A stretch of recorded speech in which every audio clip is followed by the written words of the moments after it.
Hi. So there's this joke I've been telling recently. Not long after my book came out, a few months later, actually, my wife and I had our first baby.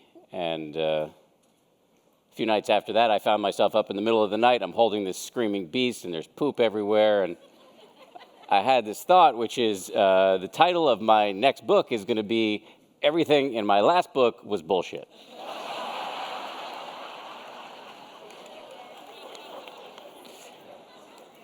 Like I said, it's a joke. I still believe pretty powerfully in the importance of meditation, especially when you have a toddler around the house.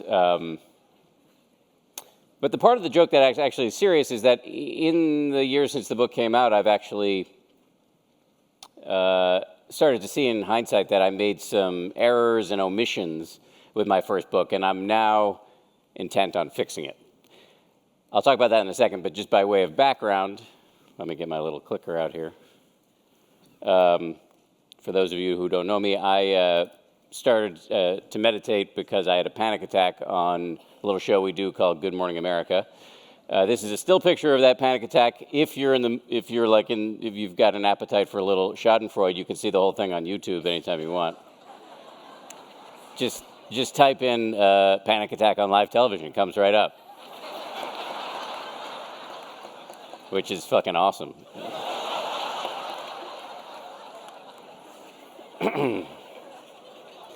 Long story short, this freakout ultimately led me to meditation, which I had been, it was my view that meditation was only for hippies and freaks and people who are really into kombucha and ultimate frisbee. And I'm going to see if I can offend every single one of you. Cat Stevens, Enya, finger symbols, and the unironic use of the word namaste.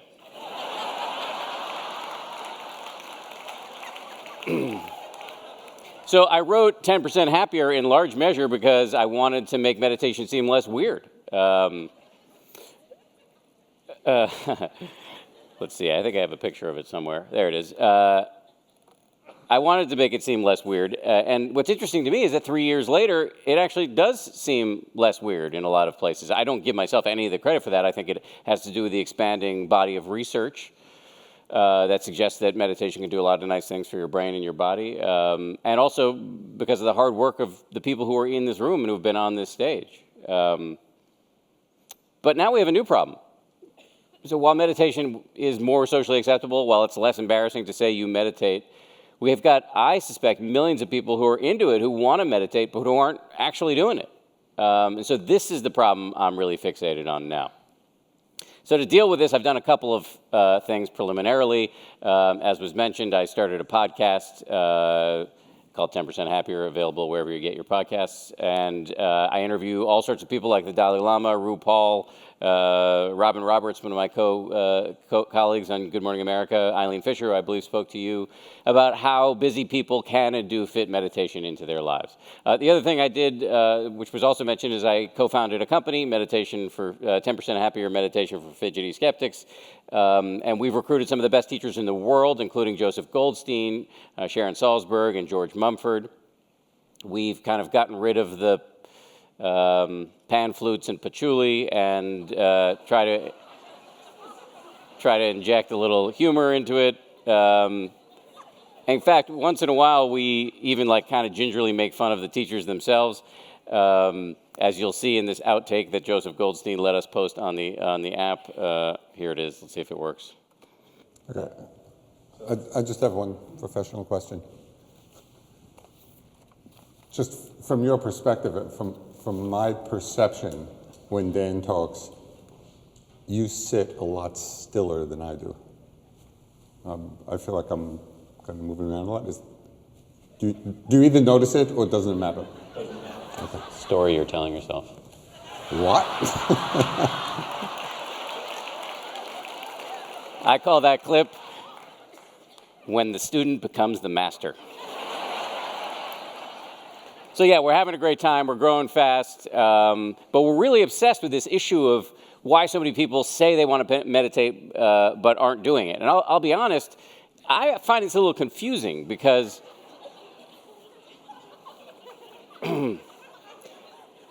This is a picture that my wife and baby mama Bianca took of me when we were on vacation in the Bahamas with some opportunistic chickens trying to like take my wallet or whatever.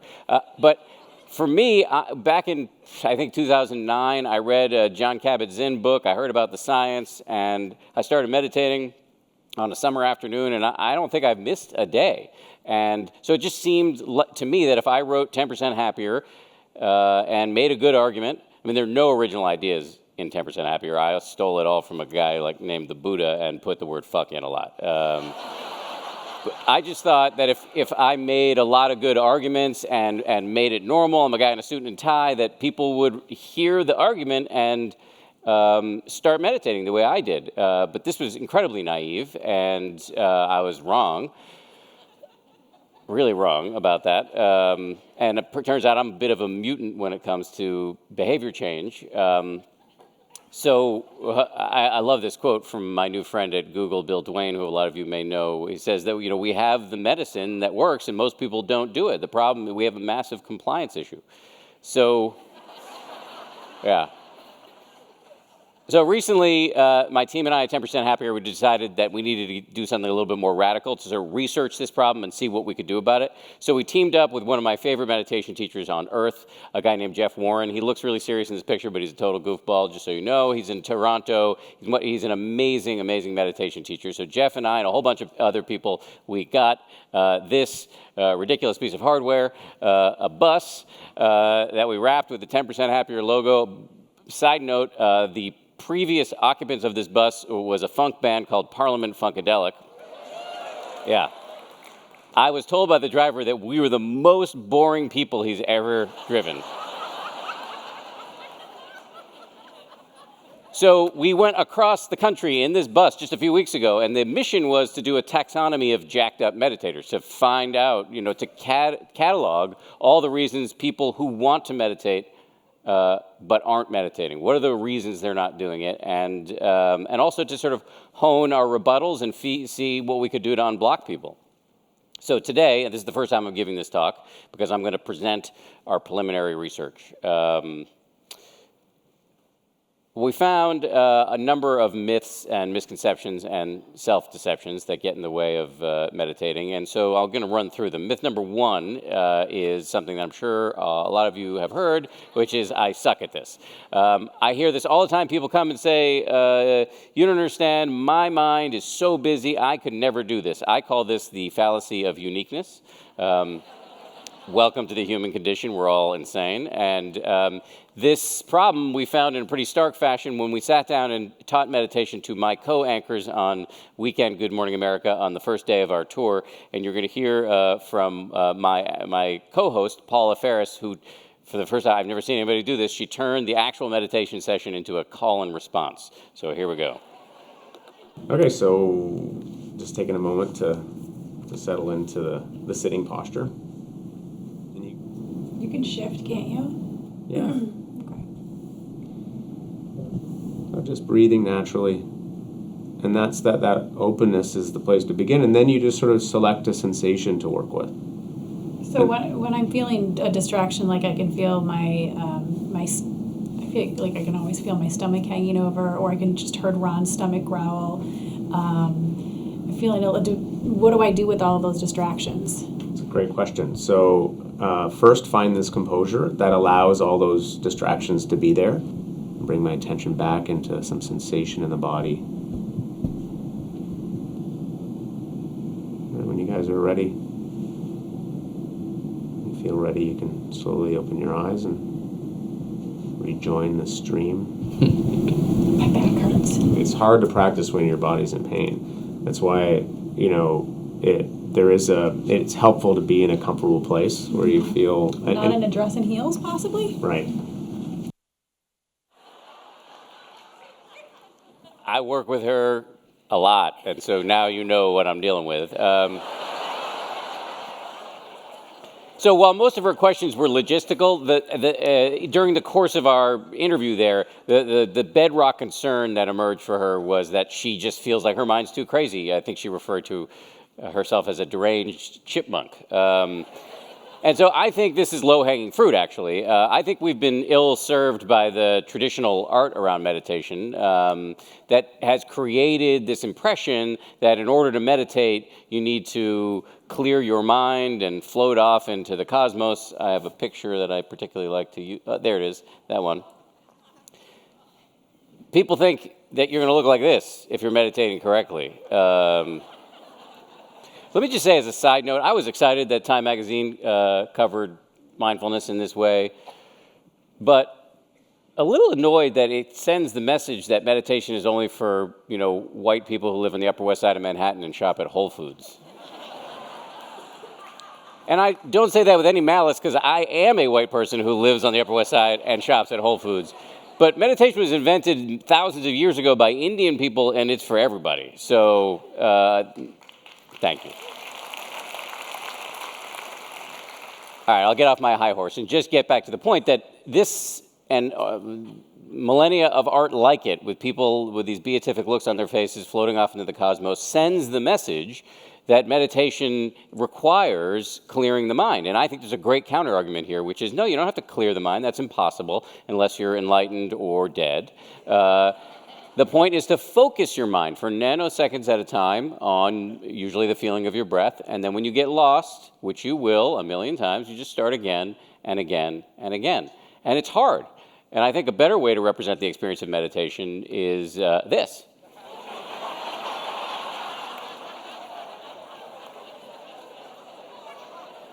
I think about it a little bit like going to the gym. If you go to the gym and you're not panting or sweating, then you're cheating. And this is, for beginning meditators, it's okay to struggle and suffer a little bit because any new skill is going to require a bit of an awkward period. At 10% Happier, we really try to reframe the moment of waking up from being distracted as a win. That what you think of as quote-unquote failure is actually success. And we found in the course of our road trip that this is a really compelling argument for people to hear. So myth number 2 is a huge one, and it's that I don't have time for this. This is really a big one, and I'll try to unpack it a little bit. But first, let me play you another video clip. This is what we heard from a busy mom when we went back to my old high school, Newton South High School, where I was a D student, and met with the community. And here's what one mother had to say. So I have another archetype of messed up meditators. Cool. Parents. All parents? Oh, yeah. Oh, your own parents. Yeah. No, me as a parent. Yeah. So when I read your book, when it first came out, I loved it, but there was a part of me that couldn't relate to it. And it wasn't because you were interviewing like the Dalai Lama and Eckhart Tolle. It was because at that point you weren't a parent. Yeah. And I was like, oh, that's so nice. He can go away on a 10-day retreat. Yeah. Because he doesn't have a kid at home. And then you told the story. I saw you talk with Joseph Goldstein. You told the story about the baby in the middle of the night and the poop, and it's all bullshit. And I was like, okay, now I forgive him, and now we're like on the same page. But the biggest obstacle for me is I have 2 young kids. Yeah. And they have this like radar. And I crawl out of bed so quietly in the morning, and I just like shuffle one foot over to my cushion, and they sense it. And they're there.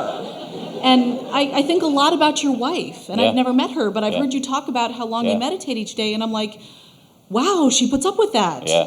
Because, my husband, I love him, but if he So was, good. like, as much as I want him to be enlightened, I want him to unload the dishwasher. Yeah. And if he was like, I'm going to meditate for an hour, I'd be like, no, you're really not. So If he got too enlightened, he might not be able to unload the That's dishwasher. right, He'd that's be like, right. Dishwashers, loading, Yes. unloading. So I would love to hear if you want to speak a little bit about how your practice has changed since you became a father, and or any advice you have for parents, because that's the biggest thing for me. That's great. So what's Yeah. your name? Carla. Carla. So one thing immediately that I think would be like an easy fix is like, have you ever thought about giving your kids up for adoption? Yes, I have. Yep. Not as easy as you'd think. Yeah.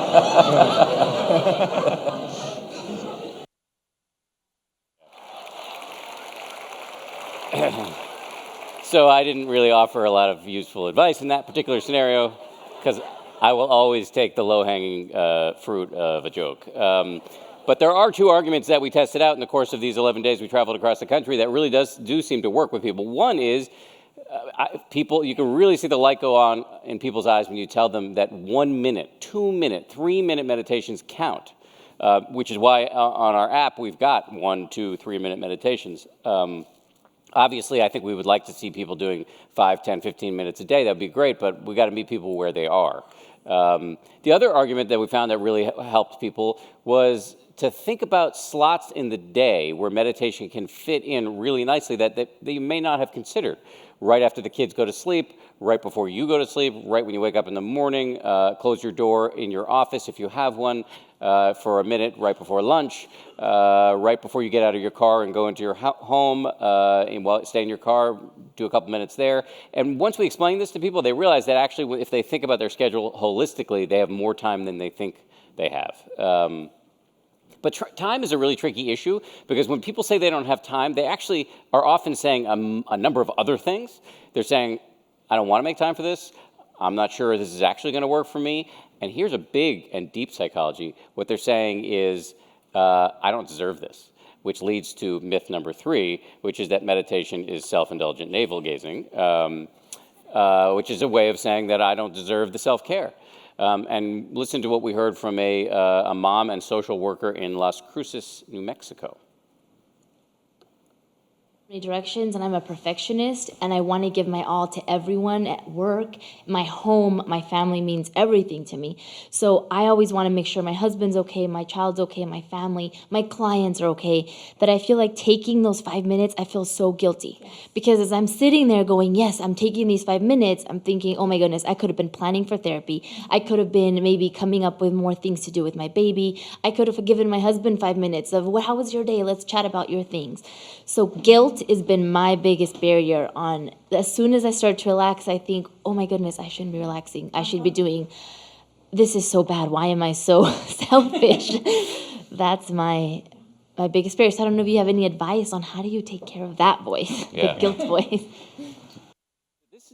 This is a really interesting and deep psychology. However, actually the pushback is pretty simple, which is if you care about being of service, and this woman clearly does, you can't be of service to others if you don't help yourself first.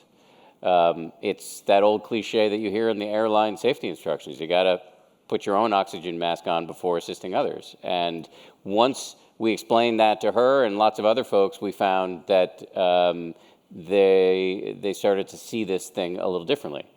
Okay, so myth number 4 is a little bit lighter, which is that people are going to think I'm weird if I meditate.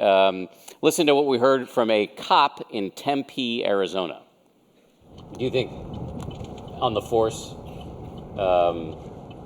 it's, meditation is considered, socially acceptable, or would people make fun of you a little bit?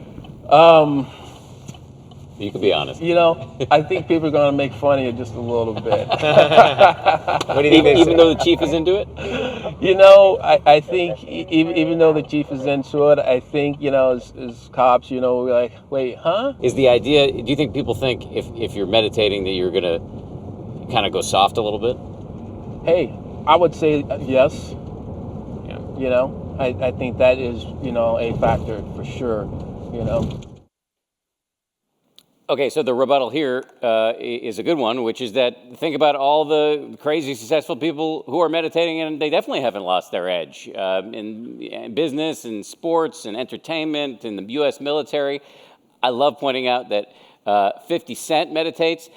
That dude got shot 9 times. I believe he deserves some peace of mind. As an aside, this argument, which again really does work, reminds me of the argument I've been making my whole life over the fact that I'm a guy who likes cats. And people have been making fun of me for that for a long time. In fact, I wrote about this in my book. When my wife and I adopted some ASPCA cats, one of my colleagues sent me an email that said, "Do you sit when you pee?" And my tactic has always been to point out that a lot of tough guys like cats. Winston Churchill, Don Corleone, Dr. Evil, ladies and gentlemen.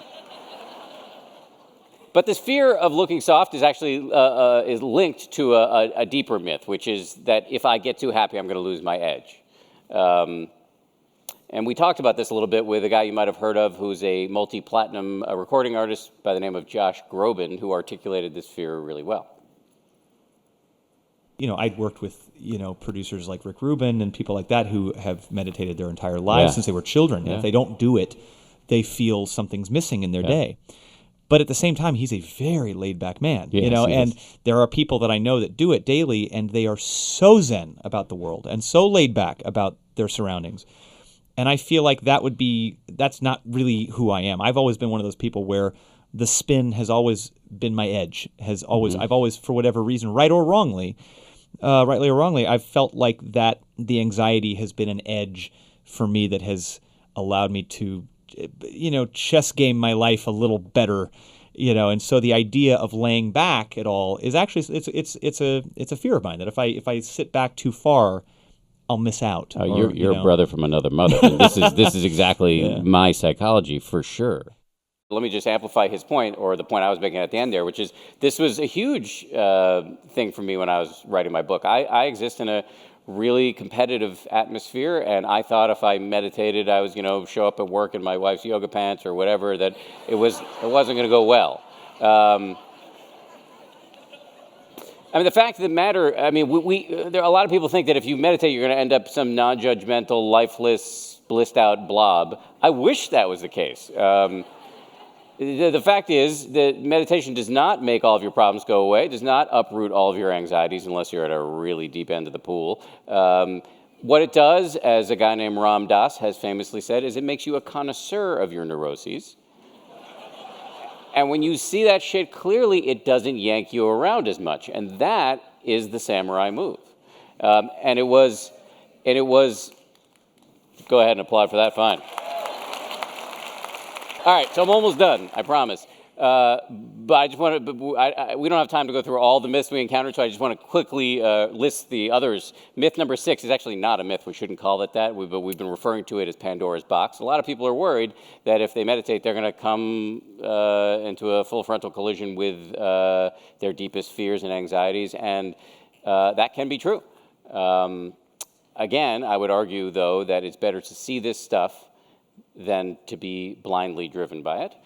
But I would add that if you have serious mental health issues, it's best to work with your mental health professional before you dive into meditation too deeply. Myth number 7, blank is my meditation. I'm sure you guys hear this all the time. Oh, I don't need to meditate because I run or I garden or whatever. And my answer to that is maybe. Depends how you run. If you run like I do, where I'm just rehearsing all the curse words I want to hurl at my boss, or I'm listening to music or a podcast, then that is manifestly not meditation.